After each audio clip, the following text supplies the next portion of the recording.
¿Qué tal? Hoy nos metemos de lleno con un concepto que es, fundamental en la salud. ¿Cómo definimos la obesidad?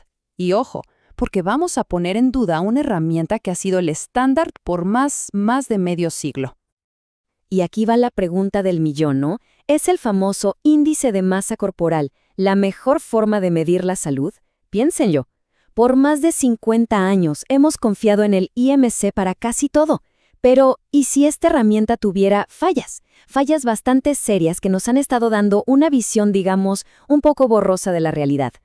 Bueno, para entender cómo llegamos hasta aquí, tenemos que viajar un poco en el tiempo. Porque la historia de cómo un cálculo súper simple se convirtió en el estándar mundial para medir la obesidad, la verdad es que es bastante increíble. Fíjense en esto, todo arranca en los años 50. Y no con médicos, sino con las compañías de seguros y sus tablas.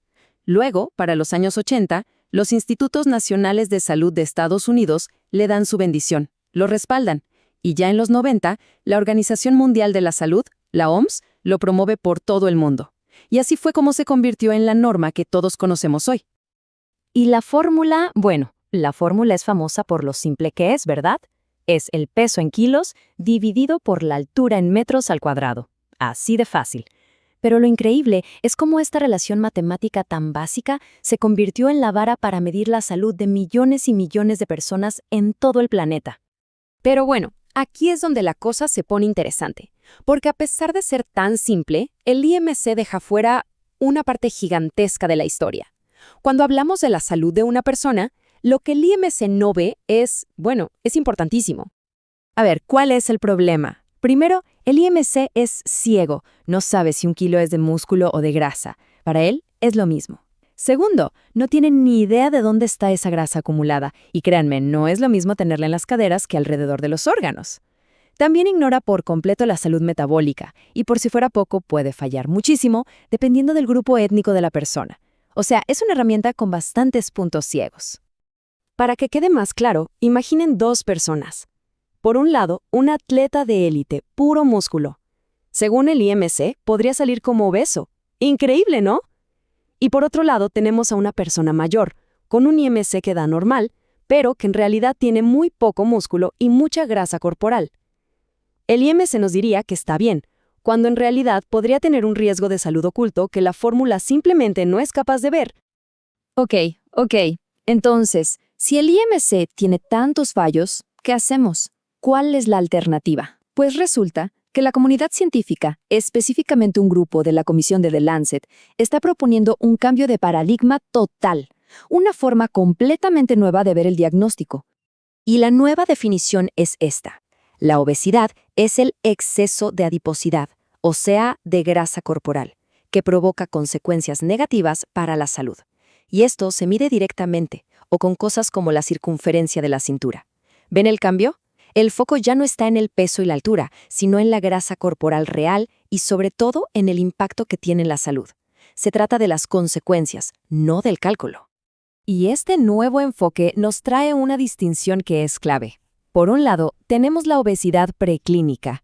Esto es cuando hay exceso de grasa, sí, pero todavía no está causando problemas graves ni disfunción en los órganos. Y por otro lado, está la obesidad clínica. Aquí es donde ese exceso de grasa ya se tradujo en problemas de salud que podemos medir, como daño a un órgano. O sea, la gran pregunta ahora es, ¿esa grasa está causando un problema real o no? Muy bien, sigamos avanzando, porque no basta con tener una nueva definición, ¿verdad? También necesitamos una forma de entender qué tan grave es la situación para cada persona. Hay que ponerle niveles. Y la idea de fondo es potentísima.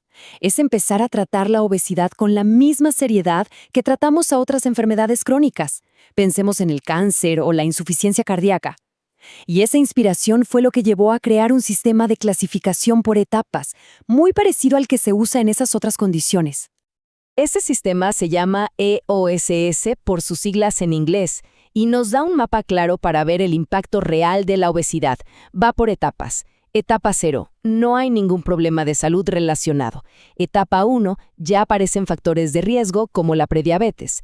Etapa 2. Hay enfermedades establecidas como la diabetes. Etapa 3, ya hablamos de enfermedades crónicas más serias, como una insuficiencia cardíaca, y etapa 4, enfermedades terminales y una discapacidad severa. Como ven, es una foto mucho más completa del estado de salud. Ok, todo esto suena muy bien en teoría, pero ¿cómo se ve en la práctica? Vamos a ver 4 casos, 4 historias, para entender de verdad cómo cambia todo con este nuevo sistema. Y aquí es donde la diferencia es brutal. Miren la tabla. El atleta de alto rendimiento que el IMC llamaba obeso, con este sistema simplemente no tiene obesidad. Listo. Pero la mujer mayor que solo tenía sobrepeso, ahora tiene un diagnóstico claro: obesidad clínica en etapa 2. O la persona con prediabetes pasa de obesidad a obesidad preclínica etapa 1. El resultado es un diagnóstico muchísimo más preciso y sobre todo personal. Claro, no todo es tan sencillo. Implementar un sistema así tiene sus desafíos, por supuesto, pero no hay duda de que es un paso de gigante hacia adelante para la medicina y la atención de la salud. Hablemos de los obstáculos. Para empezar, esto toma más tiempo que un simple cálculo de IMC, y en una clínica llena de gente, eso es un reto. Además, a veces distinguir entre las etapas, por ejemplo, entre la 2 y la 3, puede ser un poco subjetivo. Y el mayor desafío de todos: para que esto se adopte de forma masiva, se necesitan cambios grandes en políticas públicas y en cómo se forman los médicos. Entonces, si nos quedamos con una sola idea, que sea esta, el nuevo enfoque nos saca de la trampa de un número que, ya vimos, tiene muchos defectos, y en su lugar nos obliga a enfocarnos en lo que de verdad importa: las consecuencias reales, las que se pueden medir, que tiene el exceso de grasa en la salud de cada persona. Y al final, todo este cambio nos deja con una pregunta flotando en el aire, una pregunta mucho más profunda. Quizás es momento de preguntarnos qué estamos midiendo realmente cuando hablamos de un cuerpo sano. ¿No será hora de enfocarnos un poco menos en el peso y mucho más en el bienestar?